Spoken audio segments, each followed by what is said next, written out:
wasanii wakiongozwa naye Harmonize leo hii wamekuwa katika hafla ya kuhakikisha kwamba wanakuza vipaji talanta mashinani, na hata hivyo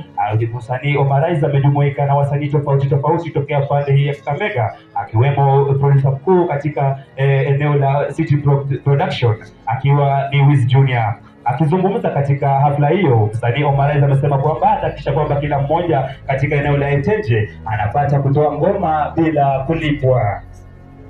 Na mwisho ni kwamba kijana Harmonize na pia msanii amehakikisha kwamba watu wa eneo la Etenje hapa Otiato watakuwa wanapata fursa ya kuonekana katika filamu ambayo anaipanga kuifanya mwisho wa mwezi huu katika uwanja wa Butobe. Hivyo basi, kama uko hapa na ungependa kuonekana katika filamu moja ambayo itaonyeshwa katika runinga moja humu nchini ikiongozwa pale Intelix Media na pia Luya TV, awangana naye kijana Harmonize mnamo tarehe 10 mwezi